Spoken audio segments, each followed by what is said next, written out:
Hello friends, welcome back to my channel cooking with Sayani. আজকের recipe বাটা মাছের সর্ষে ঝাল। খুবই পরিচিত একটি রেসিপি, আর আমরা প্রায় সকলেই বাড়িতে এটা বানিয়ে থাকি। আজকে আমি শেয়ার করেছি আমি কিভাবে বাটা মাছের সর্ষে ঝাল বানাই। তাহলে চলুন আর দেরি না করে শুরু করা যাক আজকের ভিডিও।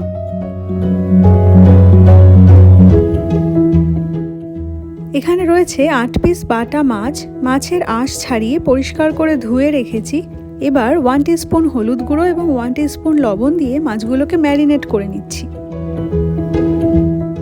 নুন আর হলুদ মাখিয়ে মাছগুলোকে 15 মিনিটের জন্য আমি রেখে দিচ্ছি।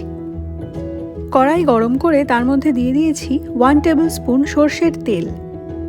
তেল ভালো করে গরম হয়ে যাওয়ার পরে নুন হলুদ মাখিয়ে রাখা বাটা মাছগুলোকে কড়াইতে অ্যাড করে দিচ্ছি। 4-5 মিনিট সময় নিয়ে লো মিডিয়াম হিটে মাছগুলোকে এপিট ওপিট করে ফ্রাই করে নিতে হবে।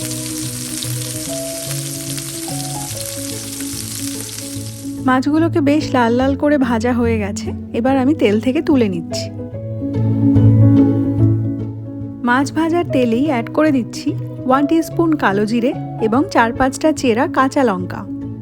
মিডিয়াম হিটে 20-25 সেকেন্ড সময় নিয়ে একটু নাড়াচাড়া করে নিলাম। এবার অ্যাড করে দিচ্ছি একটা বড় সাইজের পেঁয়াজ। পেঁয়াজটাকে আমি একদম মিহি করে কুচিয়ে রেখেছিলাম। মিডিয়াম হিটে 7-8 মিনিট সময় নিয়ে পেঁয়াজটাকে খুব ভালো করে ভেজে নিতে হবে। পেঁয়াজের কালারটা চেঞ্জ হয়ে লাইট ব্রাউন হয়ে গেছে।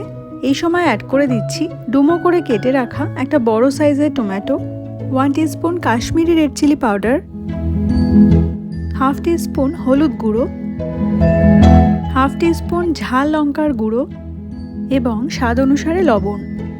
এবার সমস্ত কিছুকে খুব ভালো করে মিশিয়ে নেব।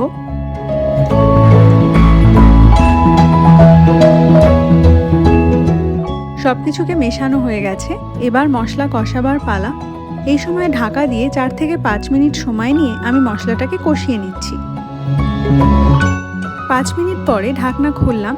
মশলার কাঁচা গন্ধ চলে গেছে এবং মশলা থেকে তেলটাও রিলিজ হয়ে গেছে, অর্থাৎ মশলা কষানো কমপ্লিট। এই সময় অ্যাড করে দিচ্ছি 2 কাপ ঈষদুষ্ণ জল। হাই হিটে 2 মিনিট সময় নিয়ে ঝোলটাকে ফুটিয়ে নেব।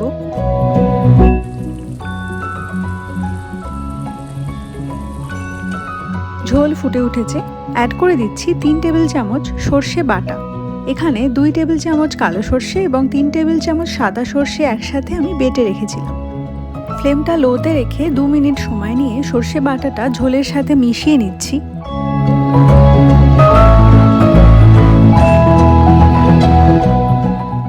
দু মিনিট পরে ভেজে রাখা বাটা মাছগুলোকে আমি অ্যাড করে দিচ্ছি।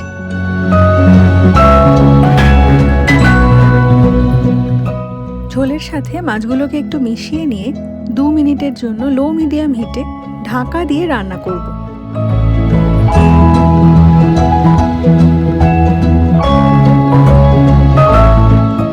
2 মিনিট পরে ঢাকনা খুললাম। রান্নাটা এখন অলমোস্ট কমপ্লিট হয়ে এসেছে। ওপর থেকে ছড়িয়ে দিচ্ছি ধনেপাতা কুচি।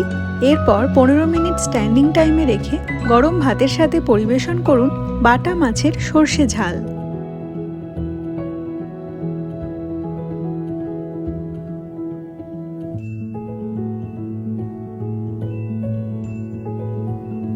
আজকের ভিডিও ভালো লাগলে প্রচুর লাইক এবং সবার সাথে শেয়ার করুন, আর আমার চ্যানেলকে সাবস্ক্রাইব করে আমার পাশে থাকুন। দেখা হচ্ছে পরের নতুন ভিডিও নিয়ে। ততক্ষণের জন্য বাই।